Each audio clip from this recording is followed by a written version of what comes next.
પંચમહાલ જિલ્લાની અંદર તાલુકા પંચાયત, જિલ્લા પંચાયત, નગરપાલિકા જેની અંદર ભવ્ય વિજય ભારતીય જનતા પાર્ટીનો થઈ રહ્યો છે।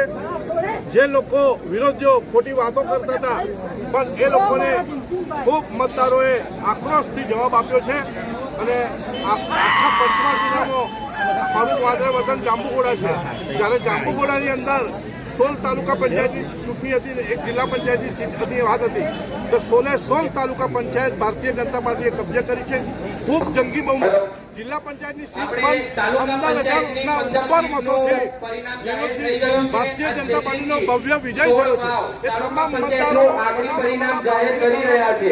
પંચમહાલ જિલ્લાના જાંબુઘોડા કમલેશભાઈ બારિયાને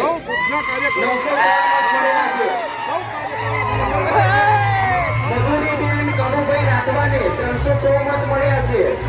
મનીષાબેન બજુભાઈ રાઠવાને 43 મત મળ્યા છે। મોટાને 15 મત મળ્યા છે। આમ ઉપરોક્ત ઉમેદવારો પૈકી ધર્મિષ્ઠાબેન કમલેશભાઈ બારિયાને